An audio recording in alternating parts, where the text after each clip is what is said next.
Welcome, everybody, to the Jim Masters Show Live Entertainment Lifestyle Celebrity Talk Show Series. Jim Masters here, reporting for duty. We've got an extraordinary guest who's joining us. Yes, I know everybody's been very excited to have Chase Masterson, the extraordinary actress, joining us here on the Jim Masters Show Live. And she is here. We've got a great conversation, some exciting things to share, not only about the iconic shows she's been a part of and so much more, such as Star Trek Deep Space Nine, and of course, The Flash on CW, lots more. We've got a lot of cool photos to show you, things I know that super fans will absolutely love. She's just a wonderful person. You know, in addition to being a fabulous actress, she's also a really nice person in person. So if you've ever wondered, you've seen her on TV, maybe film, stage, elsewhere, is Chase Masterson the real deal? She is. She absolutely is. And there's a few people I say that about, including Chase. I would say that about Lucy Arnaz, who you know has been a guest here, Carol Burnett, who I've had an opportunity to chat with in other opportunities, Judy Collins, Florence Henderson was wonderful. So Chase is the real deal, and she's a beautiful person inside and out. We're going to be talking, yes, about her fabulous career and all these great iconic productions, but we're also going to talk about something special, the Pop Culture Hero Coalition. If you didn't know that she's the founder and CEO of this very impactful, beautiful, and inspiring coalition, we're going to tell you about that. It's something that is near and dear to her heart. But of course, everybody knows her from all the iconic shows and series and so much more. She's a brilliant actress. And I want to tell you just a little bit about some of the iconic background, because it really is amazing. Well, I was just taking a look and review at some of the extraordinary things that she has done in her career. It's been really, really amazing. And this shot is fabulous. But I tell you right now, she is definitely not somebody who just lays around. She is busy. She's always got something going on, and she's so creative too. So let me tell you just a little about her as we welcome everybody who's watching from all around the world.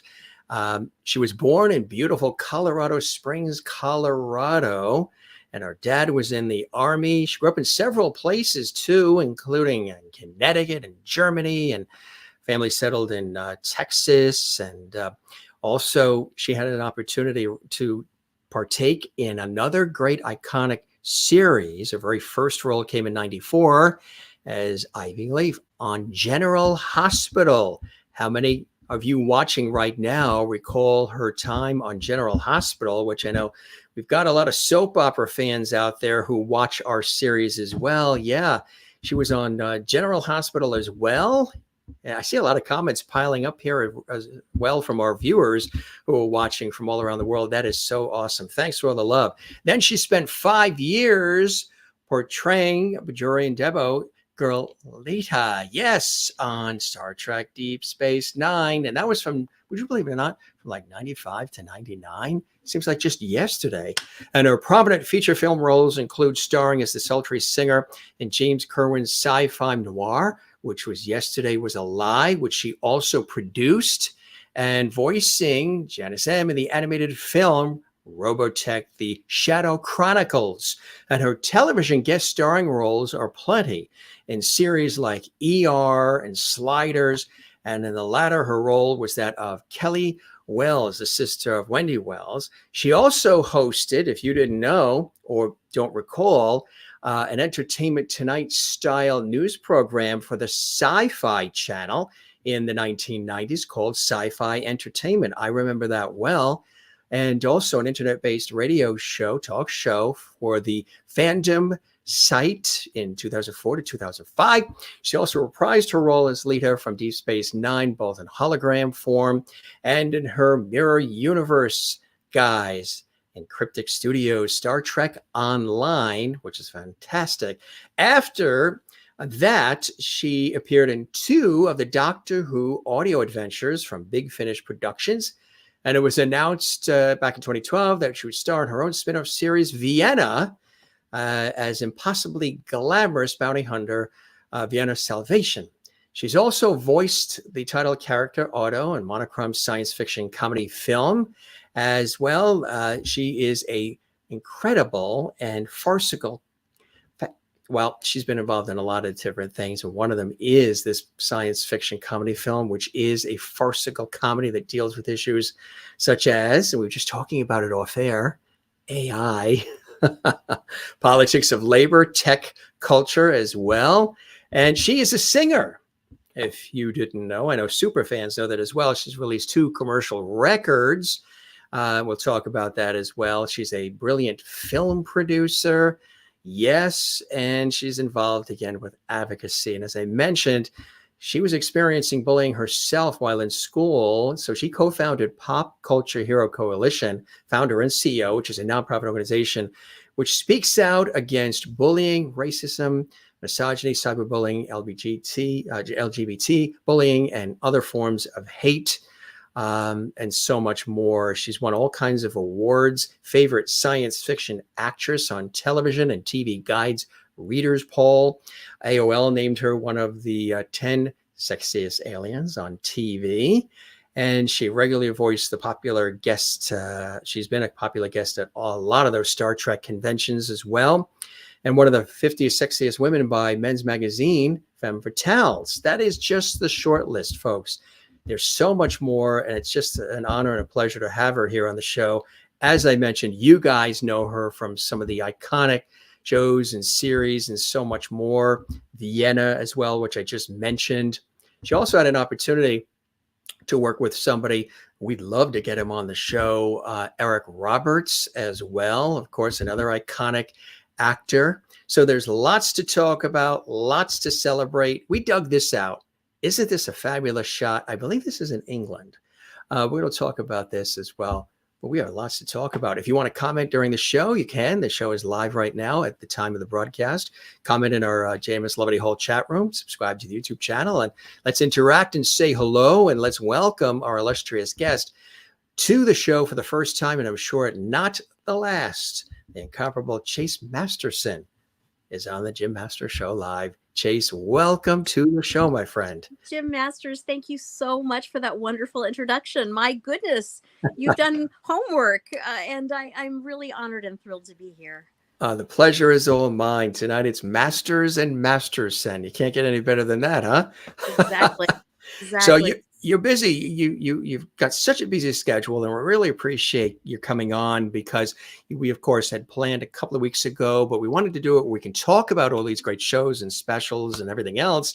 But, of course, the strike was sort of in the way there. So now that that's fortunately wrapped up, writers and actors and actresses, that's good to go. But you just got in from a meeting just seconds ago, and here you are. We thank you so much for that dedication to the task. Thank you. Well, there's a lot happening, and I'm grateful, and you could certainly relate to that. I mean, my gosh, you have so many credits, so many consistently ongoing credits, and you work with PBS and so much more. And so thank you for taking the time for me.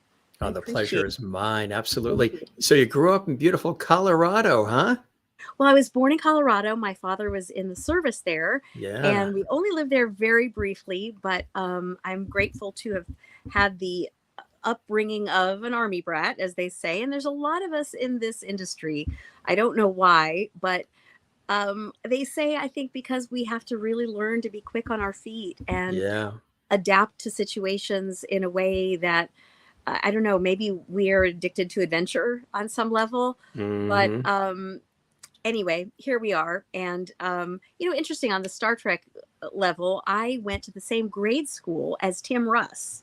Did you really? He was on Voyager. Yeah. And he was also on Picard recently. And Army brat says a lot.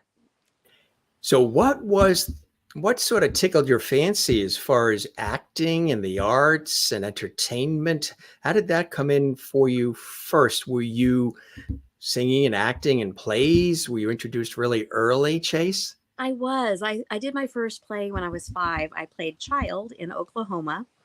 I started because my mom was a theater director, and she never pushed me, or my sister, who's also in the industry, but she really encouraged us, and we were really bitten by the bug early on. And it was because of the joy of musicals. And my earliest memories are singing and dancing and the camaraderie and getting piggyback rides on the back of the grown-ups and the smell of the makeup and the musty backstage and just all of the things that really are, I don't know, just really quiet and sweet and lovely about this industry were part of my childhood. And then I did TV and film later, but my roots are definitely in theater, and that's my first love. Oh, it's amazing starting out at 5 years old, huh? It was early. It's a really interesting way to grow up, and I don't envy people that start in TV and film that early.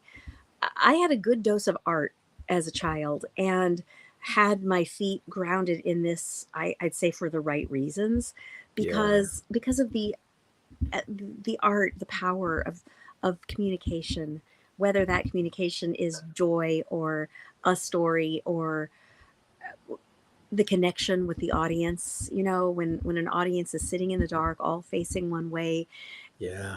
listening and caught Hmm. in your hand, it. And there's a Yeah. lot of beautiful connectivity in that. And that was what I was initially and always have been attracted to. Growing up in TV and film, though, and I don't mean to go on, but there No, it's can fine. there can be even in my early years, there can be a real sense of I a sense of you're okay because you do this. And one thing that's so important for us all to know is that we're all really special, and nobody's more special because they do this. It's not because we do this that we um I don't know, should value ourselves. We should value ourselves anyway and value everyone no matter what their job is. And so there's a lot of learning that goes along with having an early start. See what I told you, viewers? She's the real deal. She's very Well, inspiring and empowering, and she knows what it's all about.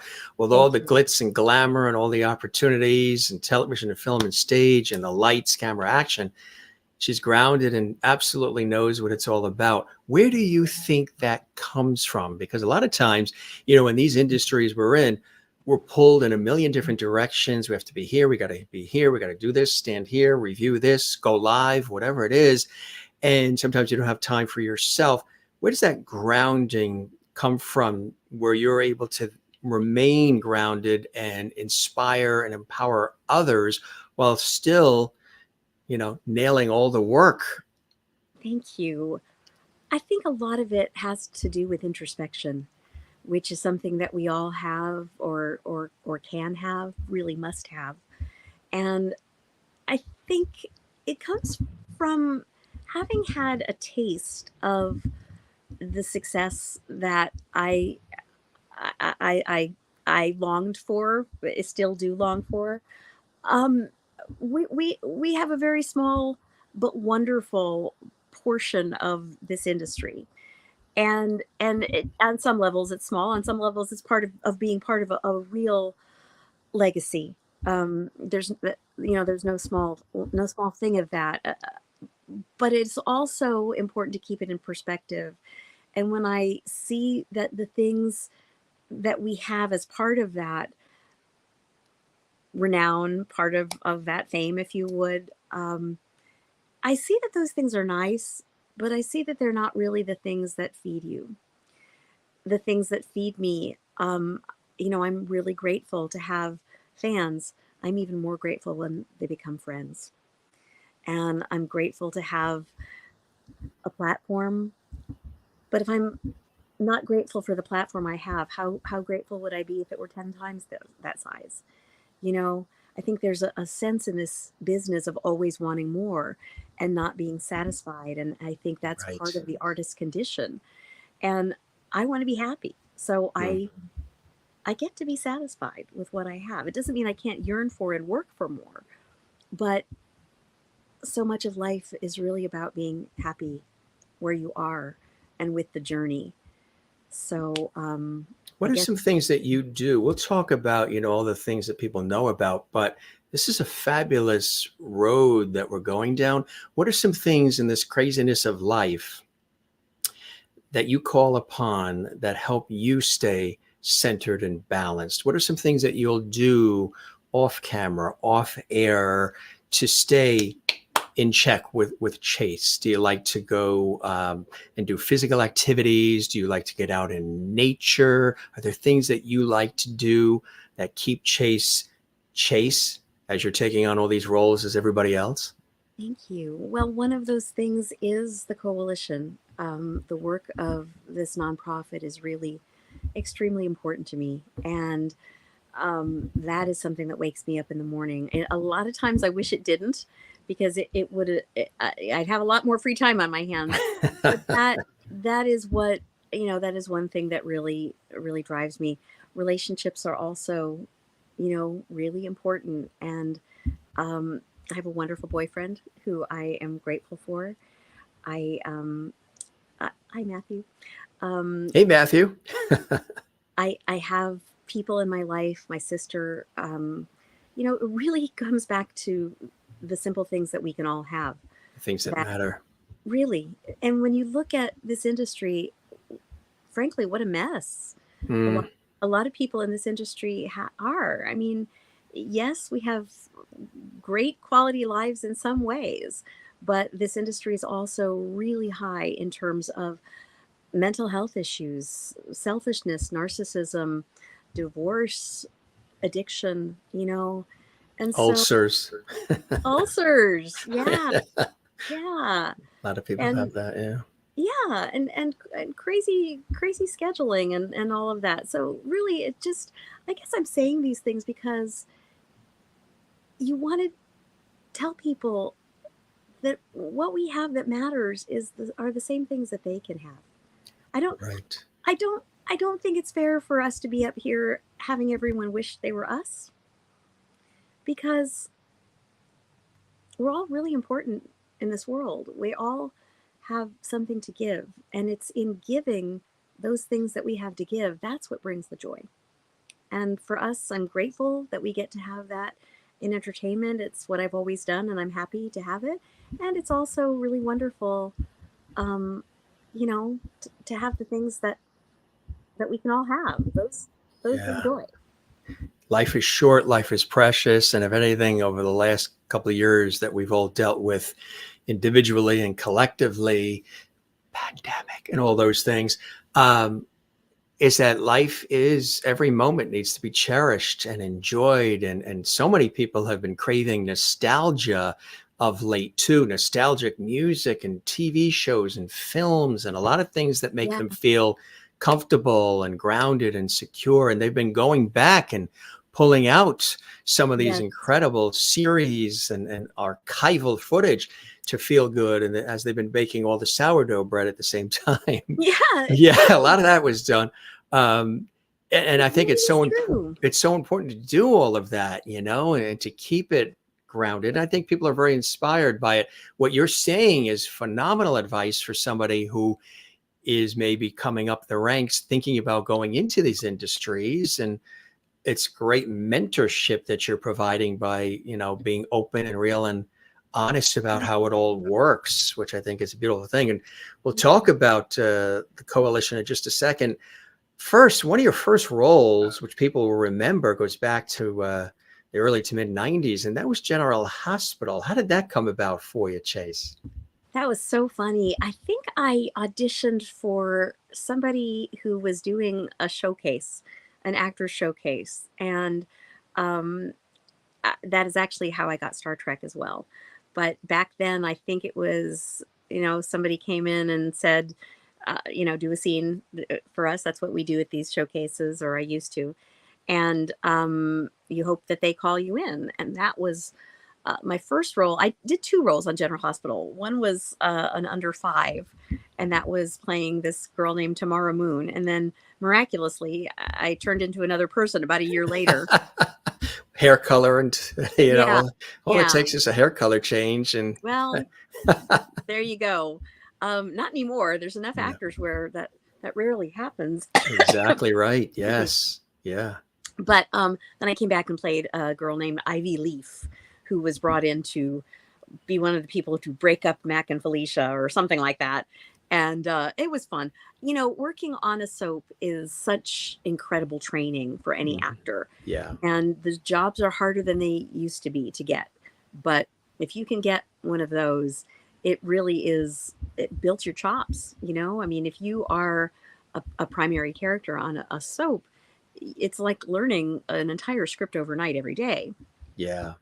And, Yeah, 5 hours there's a week. the scripts there's thick, right? There's a lot of copy in Yeah. those scripts. We've had, other soap opera folks through, and they're like, Jim, those scripts, it's such great training, because if you can get that down, it's a good entree to other things in the industry, like Star Trek, Deep Space Nine, which came along for you. I mean, General Hospital is an iconic, beloved television, entity, and part of the daytime drama programming on ABC. But then the Trek, I know it chokes you up just to think about it, doesn't it?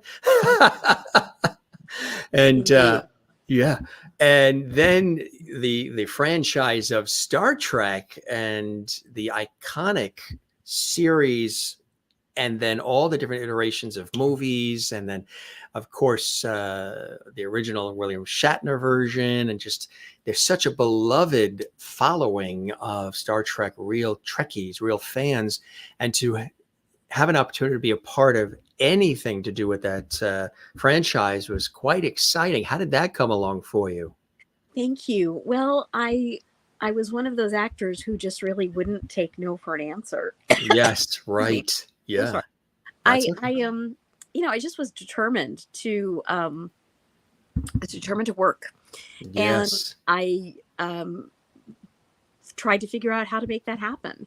A lot of having a goal is picturing it and knowing exactly what you want to do, and then taking the steps backward from there to make it happen. And it seems simplistic, but we don't always do that. And no, when you take things apart in that way, things are more doable if you just do the next right step. Oh, thank you for having all these photos. This is so sweet. yeah. How long did it take to get into that outfit, that costume? Well, that outfit actually had shoes attached to it. So they were all built in. So in order to take my shoes off, and my shoes were like 4-inch heels, I'd have to take the whole outfit off, and that wasn't an option. Forget going to the bathroom, my God. That's it. Yeah. But just gotta anyway, hold all calls. Really, you don't drink water or anything. You don't do anything, because you might have to, Anyway, the bottom line is, my feet would hurt. Pun intended, the bottom line. But yes, thank you, Jim. My feet would hurt big time toward the end of the day. But hey, there are worse jobs, right? Hey, what an iconic role too, Leeta. I mean, that's just, when you took that role on, what happened for Chase? Was it like, boom? I mean, just extraordinary. It was funny. In getting the role, I was really surprised, because it was one of those, as I mentioned, one of these pay to meet showcases. Ron Thurma, right, the casting director, was doing these evenings where you could go and be part of his class. Mm-hmm. And I was new in town. I was a single parent. It was a very difficult time for me, and I couldn't afford the $30 that I needed per class at the time. So I called the showcase people and I said, I will work for you. I'll help you get other customers if you let me take your classes for free. And they said, okay. And so I did. And I started to help other people figure out what they wanted to do. And in that, I figured out what I wanted to do. And I was in a class, an acting class of 10 people in a city of 12 million people. And one of those actors was Jonathan Del Arco, who played Hugh the Borg in Voyager. And he would come to this wonderful class on Monday nights and tell us about these conventions that he had been to, and how much fun he had, and how he got to meet the people who made the show possible, which is the fans. And I thought, that's the show I want to be on. And so I I made it a point to meet Ron Surma, the casting director. I met him, and then they brought me in for a role, and it was the role of Marta, the girl from the second season who dated Jake. She was also a Bajoran Dabo girl, and I could relate to that. Bajoran spiritual, Dabo fun. Yeah, exactly. And so anyway, I didn't get that role, but I found out later that they wrote the role of Leeta for me. So that was a huge honor and a huge blessing. Could you imagine? Huh?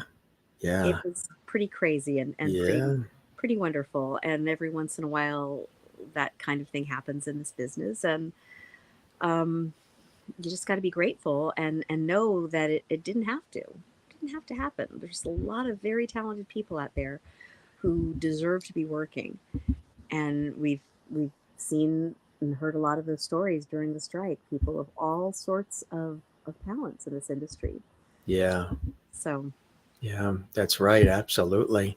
What was it like being on set? What was a typical day like? Filming, long hours. I mean, you're getting into the costumes. The sets are really kind of cool. What was that whole experience like for you, Chase? Thank you. One of my standout memories from being on Star Trek or any show really is being one of the first people on the lot, on the Paramount lot at 4:00 in the morning. And that was because I had 3.5 hours of hair, makeup, and wardrobe. And they got that down to a lesser amount, but that's how much it was for quite a while. And beauty makeup is extensive, and you've got the lashes and all the highlight and all that. And then you've got body makeup and the hair and everything. And, Marina Sirtis would say that her makeup on Next Generation took longer than Michael Dorn's as a Klingon. Yeah. So I was early, and I was one of the first people on the Paramount lot on any day that I worked. And it was beautiful. Just the solace, the quiet, the stillness of being there with the moon and all of the Paramount quiet, the ghosts, the secrets. In the quiet of that lot, just walking from my parking space to the hair trailer was almost holy. It's incredible. And, realizing that I was on this show, that not only just being on a show, but also being on a show that means so much to so many people, and that had a before history to it and an after to it, and that will always be around. It just a huge honor. And Paramount, of course, is a Paramount place where so much of our entertainment has come from. And then, going back to Desilu Studios and, Lucy and all of that. And I had a wonderful opportunity, and it sounds similar. It wasn't early in the morning. It was actually in the evening when everybody was leaving. And it was probably maybe 7:30, 8:00. A friend of mine who actually still works with Dr. Phil, but Dr. Phil was filmed there. And he was the audience coordinator for Dr. Phil's series, which was shot at Paramount. So I was on a TV shoot in Burbank for something totally separate. And I said to him, his name is Michael. I said, "Hey, Michael, I'm going to be in LA proper, and I can come down from Burbank and get something to eat." And we ate across the street from there at this wonderful little, I think it was a Mexican restaurant that Lucy's El Adobe. Yes, that Lucio Ball. I mean, that whole connection. And he gave me a personal tour in the evening of the Paramount lot. And we were walking on the sets, the city streets, and you could see this show was here, and here's this stage where this was filmed and everything else. And you felt the power of all of it. You felt the power of the Brady Bunch was at Paramount. There's just so much stuff. It's really, You know what was really cool? That wave pool, where people leave the parking lot and they fill the parking lot with water after the cars are gone. Oh They have yeah, that huge wall, and they shoot the ocean scenes there, which is so amazing. cool. He said, Yeah, "Jim, you know what this is?" Yeah, I said, "It's a parking lot." He said, "It's also where some of those iconic ocean scenes in films and shows have been filmed, because they fill it with water after the people that park there pull out, and it becomes an ocean." movie magic. It's amazing. It Like really, really is. How I did your said, life change when you got on that series? I mean, just, now you've been doing other things, General Hospital and more, but then you get on something like that and it's globally revered. I would imagine, things changed just a little bit for you, huh? yes, yes, yes, and no. I mean, I still went to You auditions. I still still, chase. yeah. Well, I mean, we still have to do the things that we have to do to earn a living, to get more work. I mean, it it's funny. Ira Stephen Bear, the showrunner and executive producer of Star Trek Deep Space Nine, told us a story in the 5th season that I think is really relevant. He said that this show would be more popular in 20 years after it wrapped than it was during production. And he's right. We had a following back then, but it was a syndicated show that was on at different hours of the day for different markets, and it was hard to catch the show. I didn't see all the show in the first run because it was just on at times that I was either traveling or I didn't know how to work my TiVo or whatever it was. And it I will tell you, we were still the number one syndicated show in the world. Star Trek DS9 had more of an audience than Seinfeld or Baywatch or syndicated any other show that was on during that time. I forget exactly what the numbers were, but that's a pretty cool thing. But it was in a way that was more difficult to follow, and Hmm. it was a serialized show, so you had to watch the episode before in order to really grasp what was happening. Despite the last week on Deep Space Nine, so in a sense, this renewal that the show is having now, I spoke with Yeah. a few people on the strike lines that said, "Oh, I just finished watching that," and I was like, "What?" And they're like, "Yeah, well, I was too little when it was on first, or whatever." And gosh, thank you. That's really nice. So I guess life changed some, and thankfully, it's still changing. Evolving and growing. Absolutely. It's such a beautiful way to look at all of it, Chase. Again, it comes down to that balance and that understanding of what life is all about.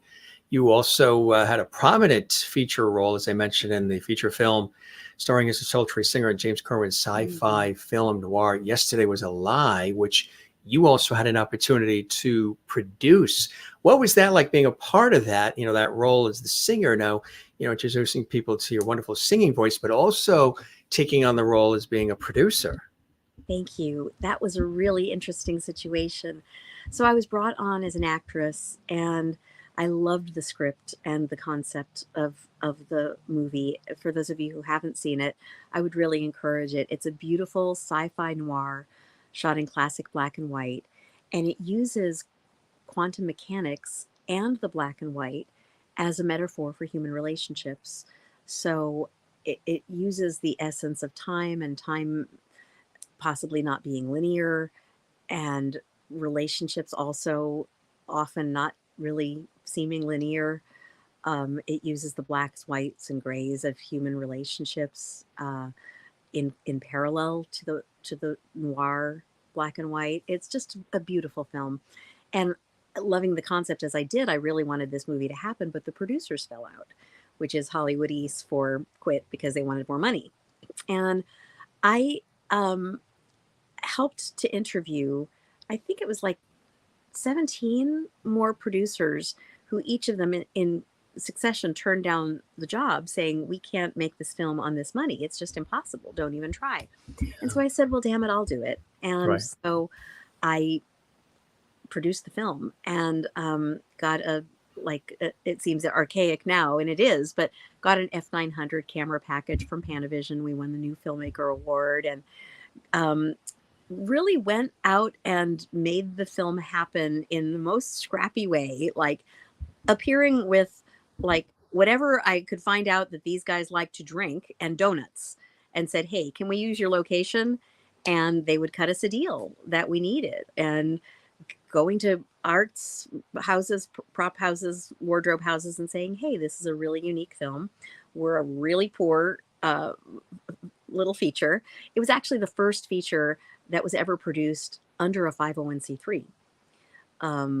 Interestingly, and that's because James Kerwin, the director and head of the company, thought if ballet and opera and theater can all be, and music can be a nonprofit, why not film? Why And not film, right? Yeah. So he went to the IRS and said, can we do this? And the IRS said, we've seen documentary that is, nonprofit, but you'd have to prove that the script has artistic merit.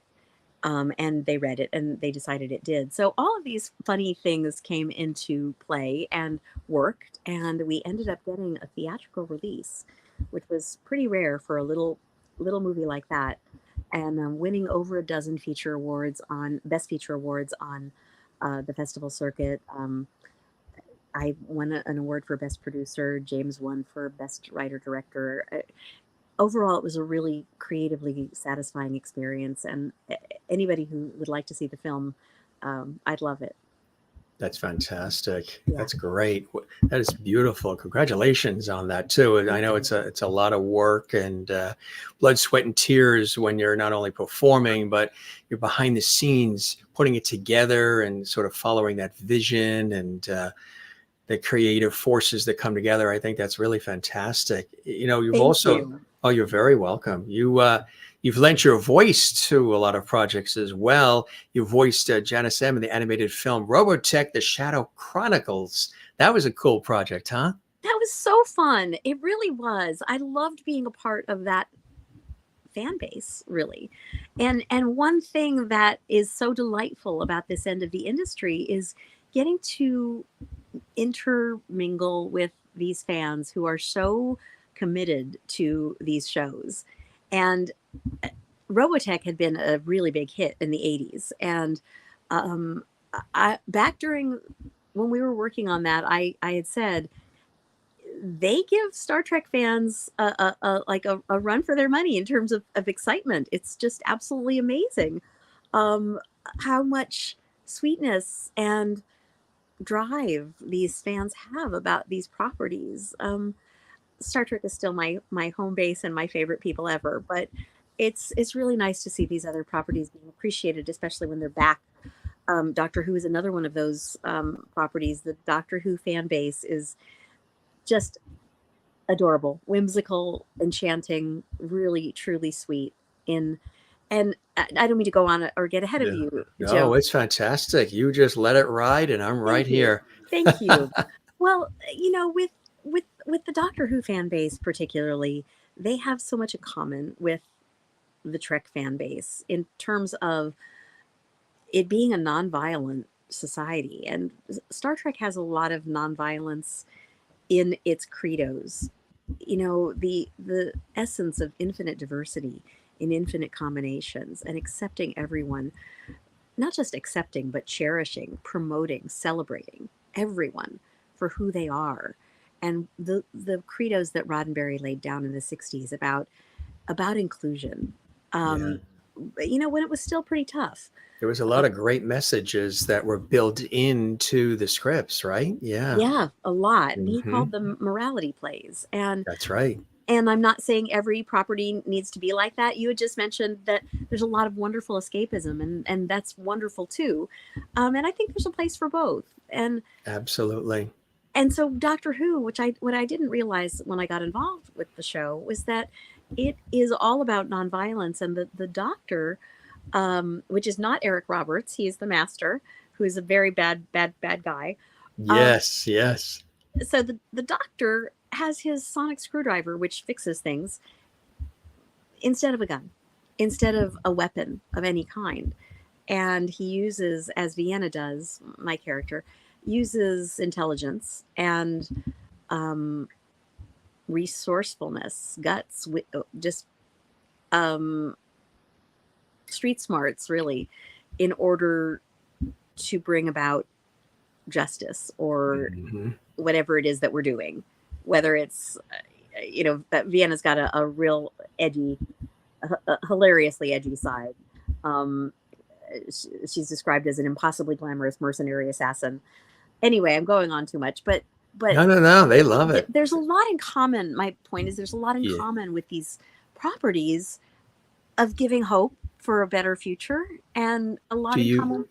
Yeah, go ahead. Sorry. Do you think that is part of the reason why in casting some of them see that in you, that you have that quality that you exude naturally, and some of that will bleed through these characters? Do you think that's part of what they're thinking when they're bringing you into these iconic roles?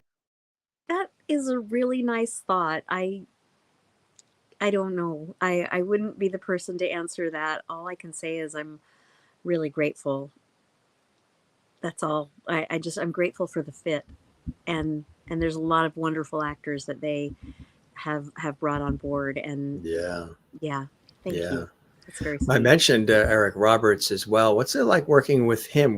We're trying to get him on the show. Hope to get him. So if you see him or you have lunch with him, tell him we'd love to have him on the show. He's another fabulous actor. I will pass the word along. Eric and Eliza, his wife, are wonderful. Oh, yes. Super busy people. But yeah, I'll definitely mention it. He's a wonderful actor. He's just so,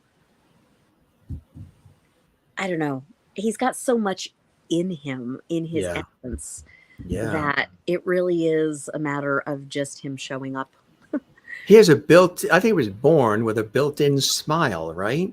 I've always seen him with a smile, which I think is a beautiful thing. I think it is. I think Eric has also been through a lot and won that. Yes. He has a real solid way about him. He and Eliza, I think they've seen a lot. And I think that really adds to the essence of who he is on camera and on tape. Yeah, absolutely right. Right, exactly right. Whatever. Yeah. No, we still say, is it live or is it Memorex? Remember that? Right, exactly. On the 8-track, yeah. On the 8-track. And then, of course, this iconic series, The Flash. How did that come about for you? Thank you. My friend, who was the executive producer at the time, wrote that role for me. He had been looking for something to work on together. We thought it might be Arrow. I auditioned for Arrow. Didn't get that, but he wrote this role. And it was fun. It was really a wonderful experience working with Jesse Martin. He's just an incredible actor. And Grant Gustin, wow, just what a really special actor. And I don't know. I mean, I wish I'm among the many who wish that Grant could have done the movie. But I think he's still got a wonderful career ahead of him. And Jesse Martin's got his new show. A lot of good people on that show. Have you been able to balance the acting and behind the scenes producing and voice work with the singing career as well? Because you have a spectacular voice, and there's a lot of people that know you from the actor roles, but you've got this brilliant singing voice too.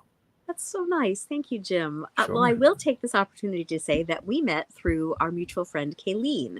And Kayleen Peoples is such a brilliant vocalist and flautist and composer. She's a really multi-talented, amazing lady. I just want to put a shout out. Yes. To Kayleen. I sought out Kayleen, having done my homework about, I don't even know, 10 or 12 years ago. Maybe 12 or 13 years ago.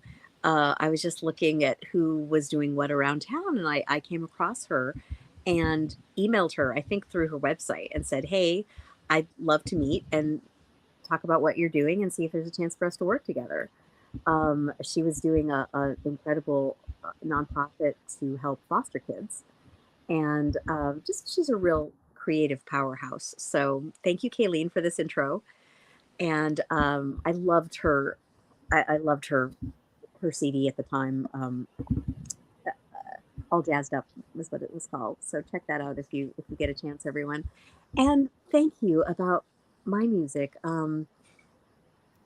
It's something I'd really like to focus on more of. I am really grateful to be able to sing every year in Vegas with an incredible pianist named Joey Singer, who, in between our gigs in Vegas, has conducted at Carnegie Hall and who played for Joe Biden when Joe Biden came to town and has played for Andrea Bocelli, just an incredible list of people. And I'm grateful that that always goes well. So why don't we do more of it? I don't know. I think Yes. Do you have any projects coming up? Anything as far as, songs, music coming out, album, anything you're trying to work on? you. I am going to sing on the Star Trek cruise, and I've Oh, been working on my fantastic. own show. It's Great. thank you. It's some fun music. I'm gonna just kind of keep a little quiet until Yeah. it comes out. But Yeah. Keep us posted. Yeah. thank you. Thanks. I appreciate it. That is kind of like my playground. I work on some pretty serious stuff all day. The coalition is about saving lives. So music is where I get to have fun, and I hope to do more of that. For folks that are watching that maybe want to seek out some of your material, how do you describe your sound and what it is, that you deliver in terms of your voice and the style of music that you enjoy to share? Thank you. I've always loved music of the golden era. Mm-hmm.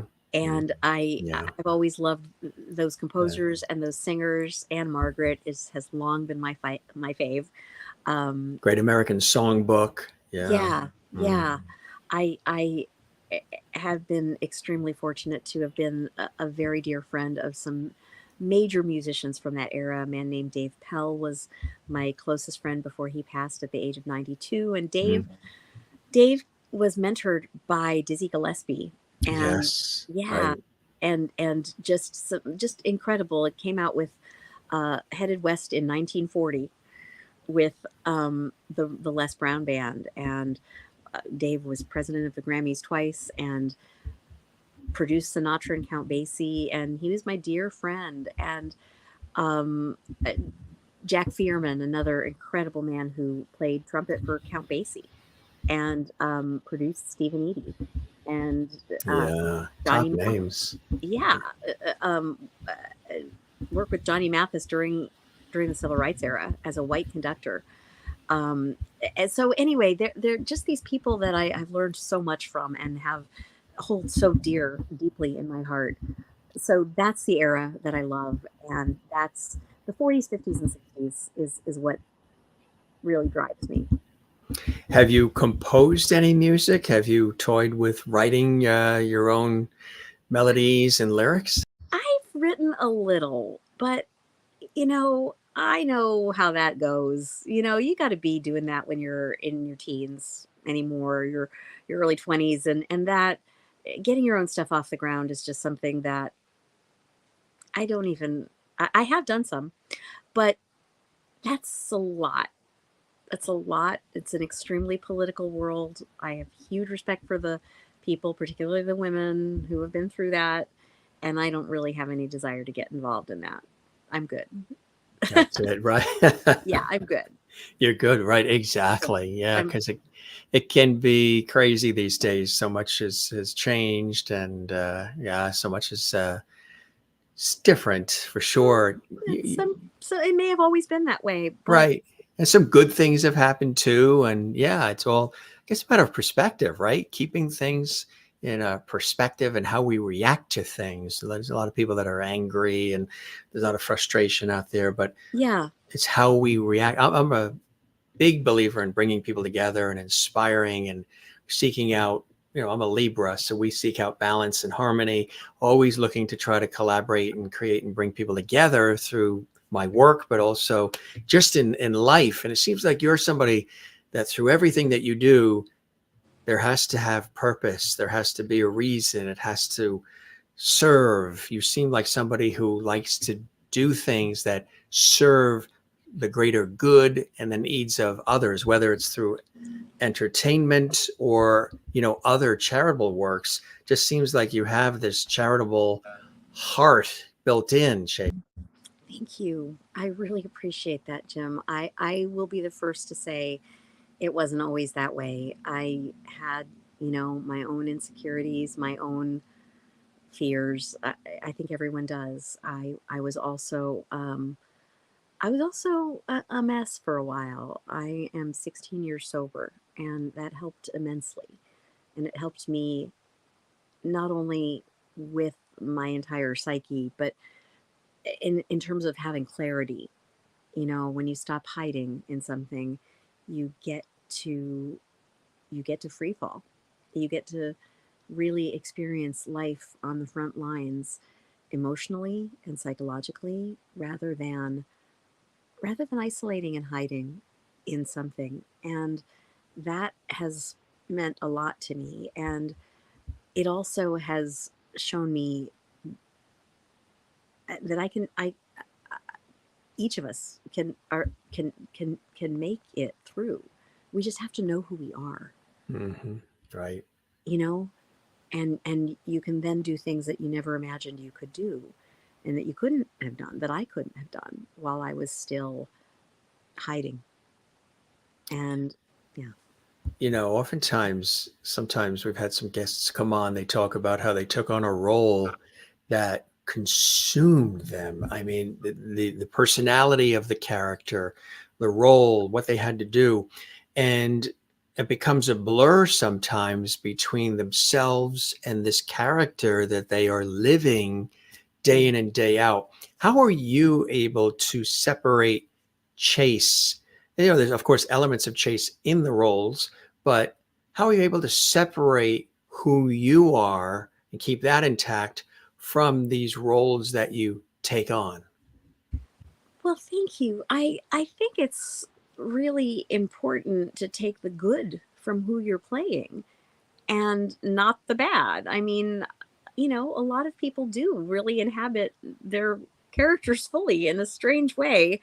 I think getting to be Leeta, who was so warm and compassionate and so entirely loving and accepting, and also no pushover, frankly. Also, Leeta led the union rebellion. We formed a union.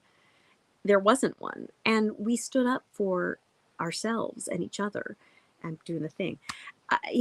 That's something that was really a powerful thing. And not all power looks alike. Not all female power looks alike. Not all male power looks alike. And Leeta had a kind of a power that was, I don't know, that was, I would say Leeta's very gentle, and also very firm.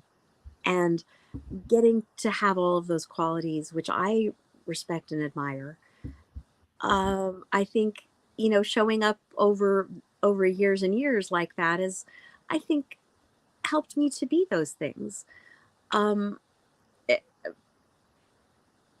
I don't know. I mean, you just got to take the good, right? You take the forthright qualities from your character, and not the other ones. Not the other, exactly. Not I all mean, the. yeah, we get to decide who we want to be. Exactly right. Yes, exactly. Jim, I got to ask you now. I'm going to turn this around because you are really a very well accomplished person. You've built this show yourself. You have a really wonderful career and in your work on PBS. And I mean, tell me, how did you do those things? I don't know if this ever often gets asked of you, but I would really love to hear. I love this. Masterson has turned the tables on masters. I love it. Yeah. It's a masters kind of thing. It's amazing. Sometimes, it gets a little tricky because I will rush in here to do the show, and there's a lot of behind the scenes preparation and building the content, building the show, promoting it, booking guests, doing all the other producing part as well as hosting it. And because I work full time in television and radio, and I've done film and stage and other work. Sometimes, like today, I had 5 radio shows and then a TV shoot, and then here we are chatting together. Tomorrow I have 5 radio shows. Thursday there's 5 radio show episodes, and there's a TV shoot on Friday, and just but if I guess where can our fan base see these things? So so in addition to here, of course, this is something that has become, I started this show during the beginning of the pandemic, and you and I were talking before we went live in the air. Would you believe that we have reached over 1,020 episodes in just 3.5 years of this series? That's amazing. So so it's a balance between doing this show, which I love, and it's been a really phenomenal, and we've developed a spectacular, loyal fan base. Matter of fact, Chase, the viewers, what happened, as I said, you'll love this. I said in the early days of the series, the show has a lot of light, love, and levity. At one time, I said it a little too fast, and I attribute that to being here on the East Coast, maybe speaking a little faster. And I tripped up on love and levity, and somehow I said lovity. And when I said levity, combining love and levity, the viewers went wild. The viewers were like, oh my God, we love this word. Where'd this come from? So I don't know, it just slipped out. So then they said, you're Mr. Levity. We're your levity squad. This is Levity Hall, and the guests are part of the Levity family. How cool is that, huh? That's pretty cool. Yeah. So it's sort of like, so yeah, it's I've been doing it for a long time, studied all of this in school in New York, where I'm originally from. And in college, I was president of the university's debate team, and I wrote for the school newspaper, worked at the television station. I worked when they were launching Bravo and AMC, worked with them, writing promotional press releases and just getting, in there as an internship.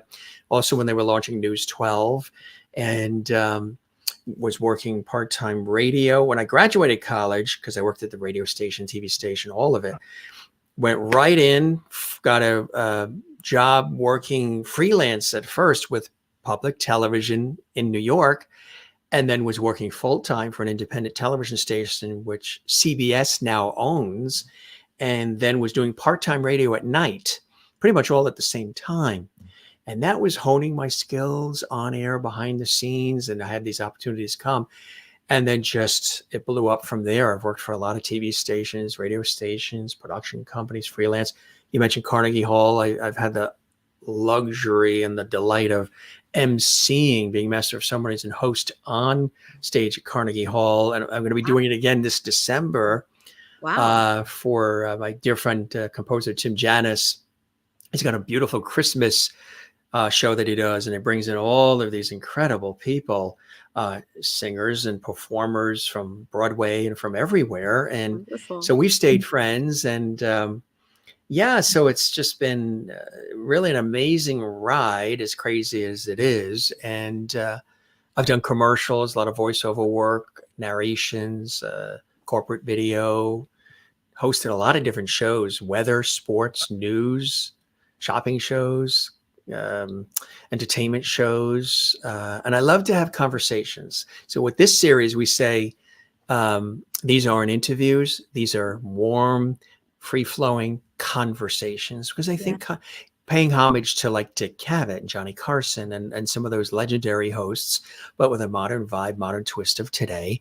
And the audience comments and interacts, which they're doing. They're already saying, showering you with love. And they said, you're a levity on the Jim Masters Show, and all these great that's so nice. Hi. comments. Yeah. People So coming in from everywhere. Jason is watching evening tonight from Wisconsin, wishing everybody a happy Thanksgiving as well. And Carrie is here. Carrie and Eric from Wisconsin. And oh my gosh. Sherry's in Kansas. Oh my gosh, I see now. I didn't All see of our lovely before. viewers. Yes. Oh, hi, lovely viewers. They're all the lovely. Kathleen in New York City is here. She welcomes you as well. And That's Eric is so here. nice. Eric Welcome. Schwent. Hi, Eric Yes. Schwent. He's now a lovely on the show, right? Oh, that's so sweet. Jane's That's watching in Sweden. And so lovely. I'm going to take screenshots. We have an of you guys here. Yeah.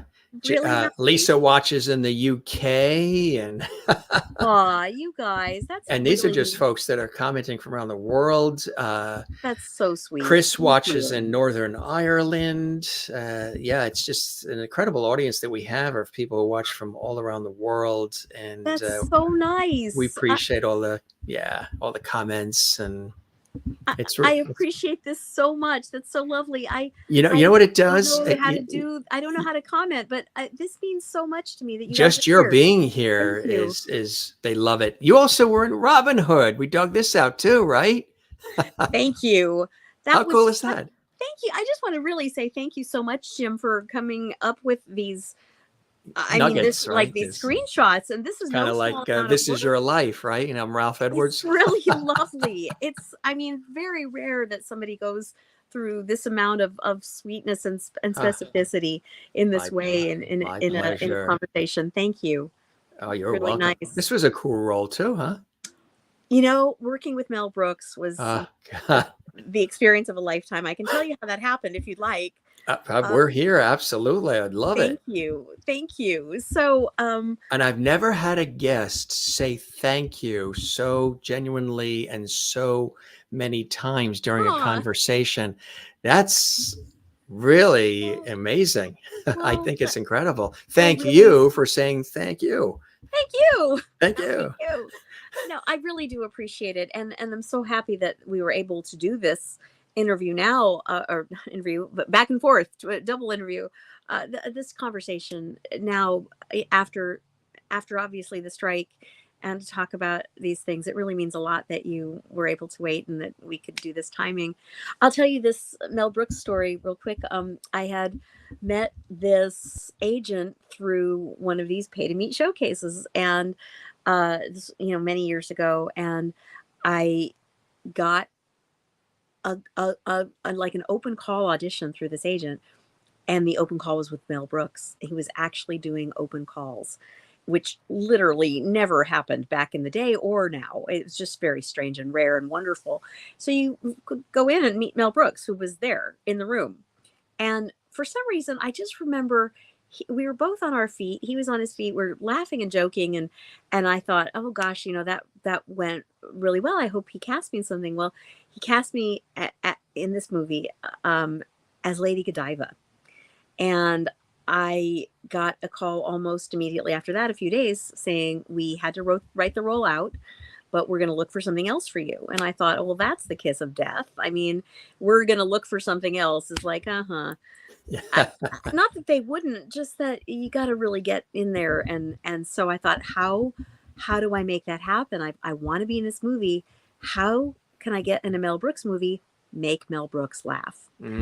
So I worked with my sister, who helped me make this scroll, because it was for Robin Hood. We thought a scroll would be really fun. So we went to Home Depot and got the dowels, and then an art store and got some parchment paper and tassels at the fabric store. And we wrote in like what do you call it, calligraphy. My sister did with me. That's cool. We wrote, there once was an actress named Chase who had a quite pliable face. Lead supporting or bit, she was a sure hit. Mr. Brooks, you must find me a place. And he did. And I was cast as this the main squeeze of Richard Lewis, who was the king. Yeah. And then so we shot, and it was a wonderful experience working with Mel, and he's like a science of comedy, and just everything was right. Yeah. And then at the premiere, he came scurrying over to me. It's one of my favorite stories of all time. I was probably 20 feet from him, and we saw each other, and he and I ran. We both ran to the center, and he said, "Boobala, Chase, boobala, boobala. I got good news and I got bad news." And I said, "Okay, well, tell me both, Mel." And he said, "The bad news is you got cut." because the joke was I was telling Richard Lewis that he was a Fresh Prince, and that was from Fresh Prince of Bel-Air, and he thought the joke wouldn't live long or prosper. And so he said, but the good news is I left you in just a little bit so you could get paid. And he did. He left a line in so that I could get residuals. And believe me, of all the residuals I ever get, those are the ones that give me the greatest joy. Like 13 cents, but here we are. But it's still, put it in that piggy bank, and isn't that the sweetest thing? It really. What a wonderful man. I tell you, absolutely. And he's still with us, as is Norman Lear and Dick Van Dyke. Right. We are blessed to still have them at the time of the show. Yeah. And Norman Lear, God, 101.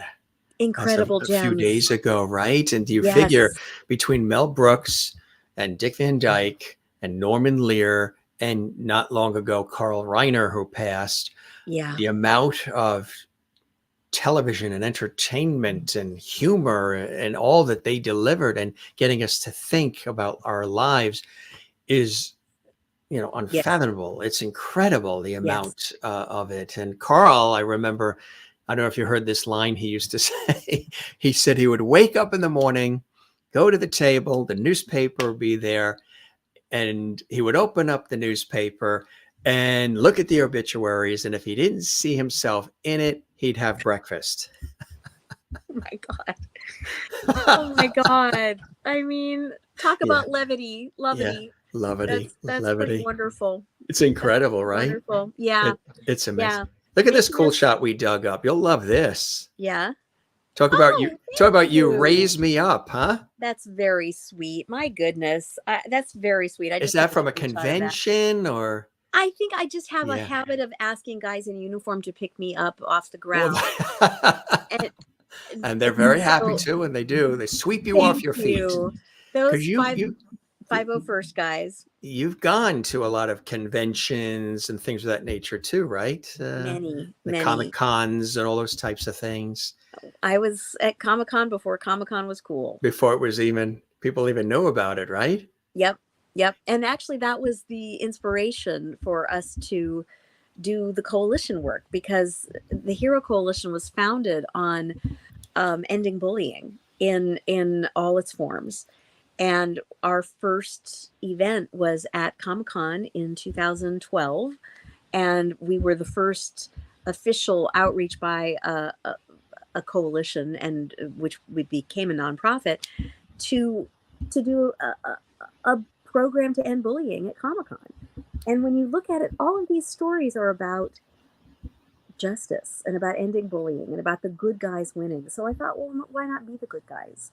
And draw that parallel between heroism on screen and heroism in real life. And so what we do is we have programs created by psychologists. I founded this organization with Carrie Goldman. There's the website right there on the screen too. Thank you. And we founded it with the intention of ending bullying, but it turned out to be more of a mental health program, because that is the basis for ending bullying, and mentally healthy people don't bully each other. And so we've worked with Dr. Janina Scarlett, an incredible psychologist, and Dr. Andrea Letamendi and others, to put this work out, not just in Comic-Cons now, but also into schools and into YMCAs. And what we did to fund this program, if you want to scroll back up again, if you're able, we sell these Be Kind shirts at Be Kind. Oh, that's fantastic. Yes. Thank you. At World Kindness Day was this week at the time of our taping. And really it's the basis of everything. If we could have more empathy and kindness in the world, we would be relieved of really the world's most pressing problems. So we've gotten a lot of wonderful celebrities to do shots in shirts, and you can see a lot of these celebrities: Joe Gatto, George Takei, Rainn Wilson, Jeff Goldblum, Sonequa Martin Green, and a lot of other wonderful actors do these, if you check the box to that, yeah, do these endorsement shirts. And so if you want to support the work that we do, those are at bekindmerch.org. And my friend Eric Schwent, who's a fan club member who's in the chat, and a lot of these people, I just really want to say a shout out to the people at chaseclub.com, and also the fan club on Facebook, who've really been major supporters of the Be Kind campaign and of our work. It means the world to me, you guys. Thank you. So the idea of this was, because I know I mentioned in the introduction that you had at one time even experienced, which people probably find hard to believe, but you experienced bullying even yourself early on, huh? Immensely. You did. I was, frankly, I was really an outcast in school. And I think that was partly because I was just a really late bloomer. I was a new kid because we traveled for my father's work in the Army. I didn't fit in, quote unquote. And I think all of us know what that is like. And I don't think fitting in is really necessary. But when you're a little kid or a teenager, or even any of us, we long for connection. And we want to fit in somewhere. We want to find our people. And frankly, I hadn't yet. I had some good friends. Hi, Jan, Dilly. I had some good friends, but I also I was not popular, and I was bullied. And that helped me to understand, and other experiences through my life as an actor. Actors get bullied a lot. There's adult bullying, yeah. Very much so. And what I learned is it's all the same, whether it's in kindergarten, in grade school, on the playground, in the workplace, in online now too is big. Online, or frankly on different levels, gang membership and war. It's all people oppressing each other, trying to overpower each other in one sense or another. And there's no place for it in human life. It just is wrong on every level. And we realize that what we say is hurt people, and heal people. And so it's really important to be kind to ourselves and to heal from the ways that we've gotten hurt, and to be able to take that healing and that self-acceptance and that empowerment, that self-love, and take that into the world and be kind to people. But it's impossible. I won't say it's impossible, but it's harder when we're hurting. So we have a program that teaches people to care for themselves and each other. And all of these things are really key. It's very important, right? It's very important for people to realize that. And it's a beautiful, there's the website, everybody, popculturehero.org, to learn more and maybe even donate, participate, try to help. It does take a village. We talk about that all the time on our show. And whatever you can do, it pays back in dividends for those who really can use the support. Sometimes there's a lot of people out there who don't know where to turn and where to go, and you have an opportunity to make a really incredible difference. So it's a beautiful thing. That's legacy work you're doing there, Chase. Thank you. Well, you too, Jim. Thank you for giving me the space, and so many other people the space, to talk about our work. It really is lovely. And it's wonderful hearing about yours as well. The pleasure is all mine. It absolutely is all mine. When you have an opportunity to do it in a way that really connects with people, it's extraordinary. Here's another wonderful, when you played Sherry. Remember playing Sherry? I do remember Sherry. Sherry was on The Flash, and that was such a blast. It really was fun. That was a great, great role as well. And, you've had an opportunity to be in guest starring roles in a lot of other series, ER and Sliders as well, which is kind of cool, huh? Thank you. That ER episode was really funny. I had a very strong booking ratio around the time that I auditioned for ER, and I didn't want to audition for that role. I remember almost turning the audition down, saying, I'm not right for this. It was the role of the first mother to ever lose a child on primetime television. And I just thought, this is not going to be me. I'm not this type. And um, I, I got cast in it, and it really, I guess, showed me, you know, saying yes and working on the things that come our way, even if you might not think it's a viable thing. You know, keep going, keep taking the next right step.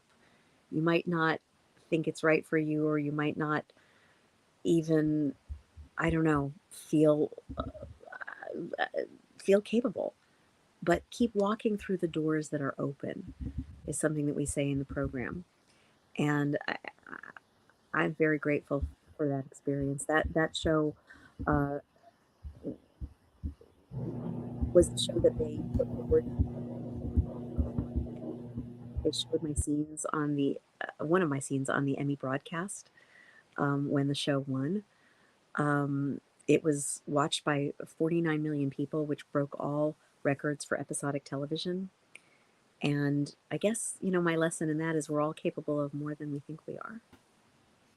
We certainly are. Beautifully said. And I don't think people realize the amount of people that were impacted by that episode. That's extraordinary. That's an extraordinary thing to have been a part of. That's really, really beautiful. Thanks for sharing that. You also had an opportunity to host sort of an Entertainment Tonight style program, which I remember seeing for the SyFy channel in the 90s, which I thought was really, really cool. And of course, that was SyFy Entertainment. Did you enjoy doing that? I had a blast doing that. I really loved the concept. It was like Entertainment Tonight, but for SyFy. Right. It worked for the first half of the year with Scott Mance, who then went on to do, he got a job on not Inside Edition. I'm so Extra sorry. or Extra Access or something. One of those. Yeah, one of the. Scott became a really main name for that work, like a household kind of name. And yeah, we had a blast doing that show. I wish we could have run longer. It was a year on USA Network's SyFy channel, and then it switched over to SYFY, and you know, took other directions. But it was fun. That was cool to be able to have an opportunity to do that, right? Thank you. Yeah, I liked hosting. It was fun.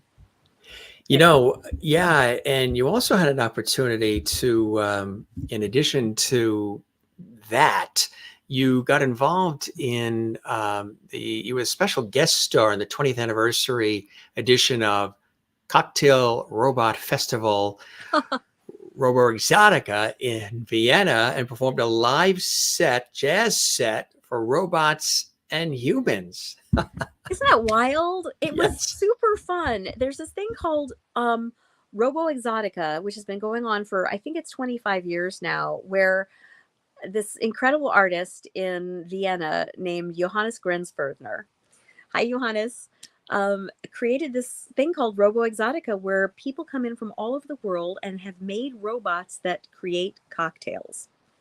And there we were in this Art Deco theater surrounded by robots that make cocktails. They really do. I mean, you put like a euro in and this incredible thing happens right before your eyes without human people doing it.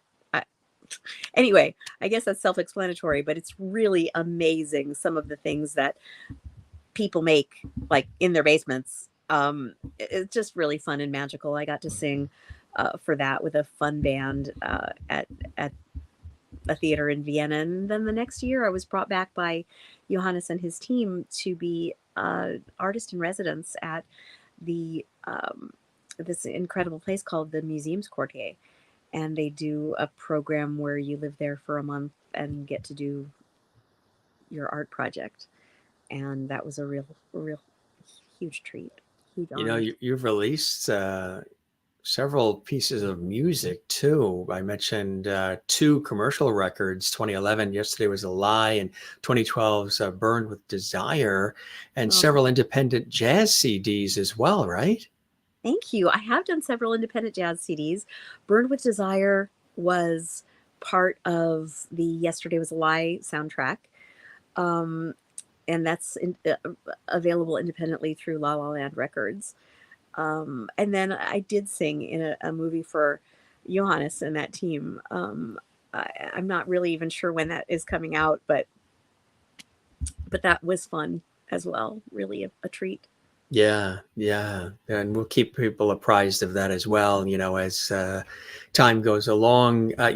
I mentioned the Readers poll, favorite science fiction actress on television, TV Guide. The Readers said that, and 2009 AOL named you one of the 10 sexiest aliens on television, and voted regularly by the super fans as the most popular guest at Star Trek conventions. I mean, thank you. There are, that was a lot. How cool is that, huh? You're blushing. Well, thank you. Deservedly so. Yeah. There's a lot of really wonderful actors who have come on the scene who are extremely fan friendly and just lovely, who also deserve that and who are getting so much acclaim and who are also favorites. And I'm just happy to be one of them.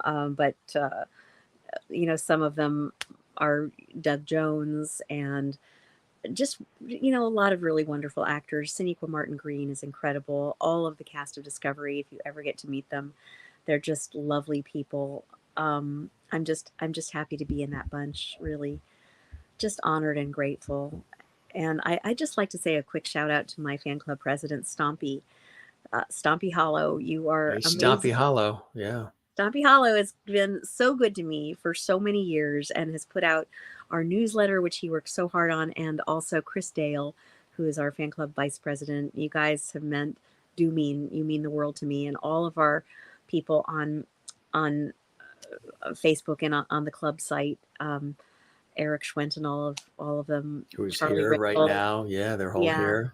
Yeah, Charlie you're now Rickle, lovebuddies here on the show. Burnett. I love you guys so much. It means the world to me. It really does. Doesn't it really? When you have people that appreciate your work and they're willing enough to support it and to avail themselves of the opportunity to participate and to acknowledge them and to recognize them, I think is so important in these lines of work where we are public figures, because there are people who spend time, they invest their time. They do.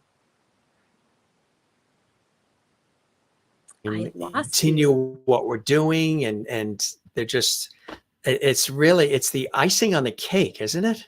They're amazing. I mean, they are the cake, though. They are. The joy of this work really is in those moments with the people. People ask me, what's your favorite moment on Star Trek? And I have to say, it's always been the moments off camera of connection with people, when they say what the show has meant to them, how it helped them get through tough moments, how it brings them joy, how we work on things together to make the world better. Those are the moments that matter. You guys are what matters about this work. It's not about being on TV. It's about our connection. So thank you. It's about the connection. Absolutely. You've had an opportunity to also do some speaking engagements, which I think is really, really cool. And even you had an opportunity to do a TED Talk and so much more.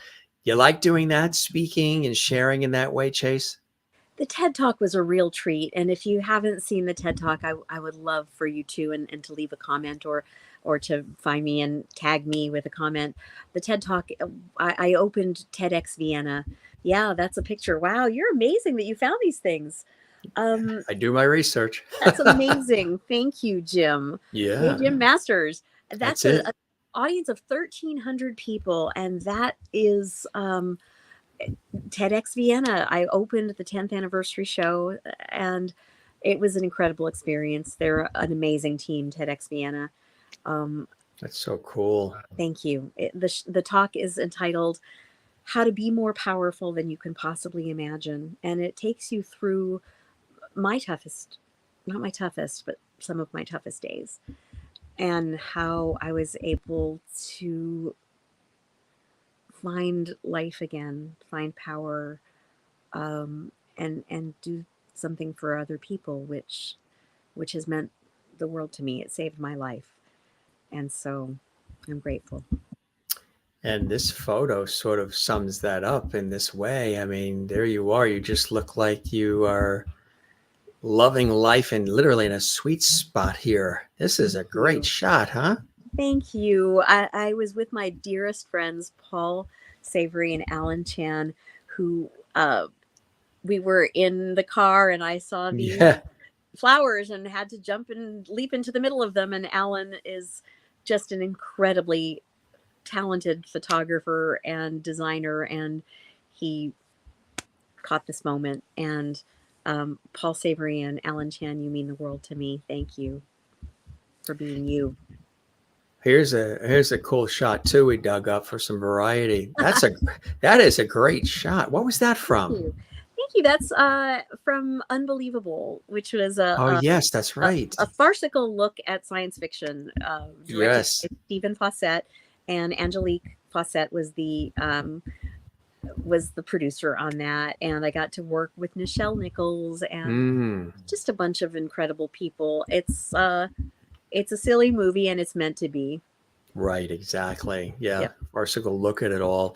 You know, when you look at this body of work, not only the television, stage, film, and all the rest, but of course the pop culture coalition, what are some of those blessings and joys that are in your life, Chase, that keep you connected, grounded, motivated, passionate about it all? What are some of the things that keep me passionate about it all? Yeah, the blessings and joys in your life as you sort of look at the body of work and all the incredible things that you've had an opportunity to be a part of, and some of the blessings that have come your way and the opportunities that have come your way, and then the things that you've built and created as well in celebration of life and bringing people together. Thank you. Thank you. That's a wonderful question, Jim. I think it's what we all want and what we all aim for in different ways, and that's bringing meaning. Right? You bring meaning with your show because you created Lovity, and you bring this community of people together who love your shows and are fans of yours, no matter what you do or no matter who you interview, and I think it's the same for me. We want to bring meaning. We want to bring joy.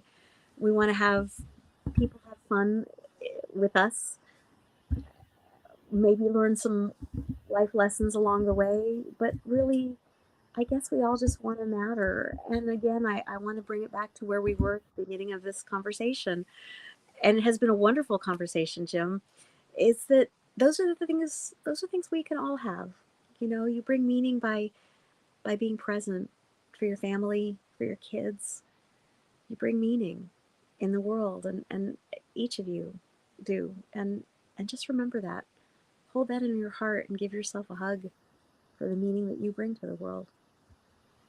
That's what it's all about. The bottom line, my friend. Is there anything you haven't done yet that you still have on your bucket list of things you would love to do? You've tackled so much since the age of 5 and going strong.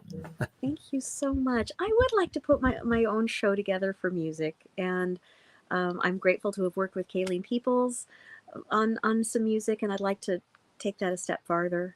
I think that would be wonderful.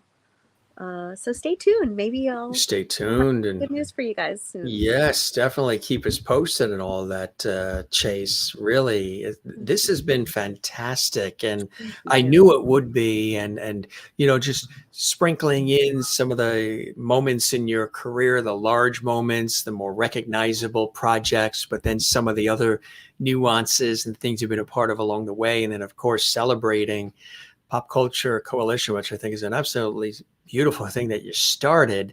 And now for folks who are watching, who know you, who follow you, I think they got a deeper appreciation and understanding of what makes you tick, who you are, and why you do what you do. So when they go back and they rewatch some of these iconic shows and series and things, or when they look at the new stuff that you're doing, they'll have a deeper understanding of who Chase Masterson is and why she does what she does. And that's sort of what we like to sometimes get to as we meander through all of it on our conversations here on the show. Thank you. Thank you so much for this, Jim. I honestly have to say, I think this has been my best interview ever. The most thorough, the most heartfelt on both parts. It really has been a joy talking with you, and I really want to say thank you again for all of that research and finding those photos that I wouldn't even know where to find. You are amazing. What a wonderful host you are. I appreciate that very much. Very kind of you to say that. And I certainly hope you had as good a time with me, and as I certainly have with you, and the show met whatever expectations you had. And we will keep the porch light on for you. You are welcome back anytime, my friend. And I'm so glad that our mutual friend Kayleen put us together. And I knew it was going to be absolutely amazing. I've always admired your work and your personality as well. And you know, having Masterson, well, that's just an added boost. That's a no-brainer. There you go. You know, that whole Masters thing. But spread the word about our show to other folks. As you can see with Kayleen, you know, if you see Eric Roberts or anybody else, they're all welcome to join us. And I appreciate your wit, your kindness, your candor, and the joy that you've brought and continue to bring through all of these iconic performances. And we're going to keep looking forward to hearing more from you. Let's stay in touch, new friend. Let's stay connected. And we've got some wonderful Star Trek The Cruise. And Carrie Schwent. Hi, Carrie. Oh, you're a great karaoke cheerleader. Thank you, Carrie and Eric. I love you guys. And if you haven't, if anybody hasn't been on Star Trek The Cruise, it's just a really wonderful, oh my goodness, Kathleen, I've got to let me take a screenshot of that. That was so cute. Anyway, I'm super grateful for this time, and comments are so lovely, and thank you for being here, everybody. And once again, thank you. I was saying, shout out to Star Trek The Cruise. Come see us. It's a blast. Absolutely right. Absolutely. And come see us again. For all the new viewers, come see us here on the Jim Masters Show Live, Entertainment Lifestyle Celebrity Talk Show series. We would love, we've done 1,020 episodes with some of your favorite celebrity friends and guests, and from all different backgrounds. And if you enjoyed this episode, give us a like. We would love that. Thumbs up like on our YouTube channel. Leave a comment. Yeah, give us a comment. Subscribe to our YouTube channel, Jim Masters TV. Doesn't cost anything. Share this on your social media. We would absolutely love that. And engage with us. We're very interactive here at the Jim Masters Show Live, Entertainment Lifestyle Celebrity Talk Show series. And one of our celebrities, but more importantly, wonderful people, Chase Masterson, gracing us with her presence, and we'll keep the door open for you, my friend. Thanks for all the time.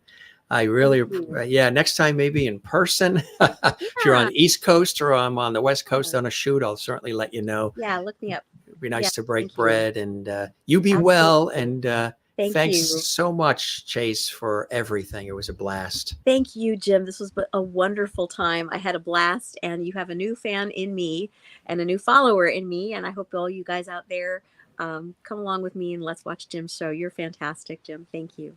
High five, my friend. There we go. High five, my friend. All right. Big best. Hugs. Big lovely hugs. Absolutely. Big lovely hugs. All right. Everybody, thank you for being here. And thank you again, Jim. What a wonderful time this was. Pleasure is all mine. We'll see you again. Spread the word. I shall as well. And you're always welcome here in Lovety Hall. You're the best. Thank you, Jim, so much. Bye-bye now. Bye. Incomparable Chase Masterson here at the Jim Masters Lovety Hall, the Jim Masters Show Live series. If you guys enjoyed this, again, give us a like, drop a comment, interact with us on our YouTube channel, Jim Masters TV, and you can literally see well over 1,000, 20, 30 episodes with guests from Broadway, Hollywood, television, film, music, stage, inspiration, comedy, sports, culinary arts, everything you can think of. And it's a blast putting these shows on for you as well. And what a wonderful opportunity to welcome Chase to the show. And, she and I are tenacious. We're not give in or give up people. We had planned a number of weeks ago to have Chase on, but then, of course, the strike came along. So in order to be able to talk about these shows and series and everything that we talked about tonight, if she was with us a few weeks ago, we wouldn't have been able to talk about any of them, because when there is that sort of solidarity, you can't really talk about any of the things that the actors and actresses and writers and all have been a part of. So this has been wonderful that we have been able to share all of this with all of you. And this really, again, is just the short list of her extraordinary career and so many things that she does. And one of the most beautiful things about the conversation, from, starting at age 5 and then General Hospital and Star Trek, Deep Space Nine and everything else, The Flash, all the rest, is the fact that she cares about people and she really wants to make a difference in the lives of others. And she's open and she's real, which I think, of course, there's Leeta. She's open, she's real. There's, of course, Doctor Who, which we talked about as well, which is, oh God, I've had such a relationship with Doctor Who because of public television. Of course, you may remember the original BBC Doctor Who series, the original series for years on public television. Boy, we've raised a lot of money over the years in support of that series.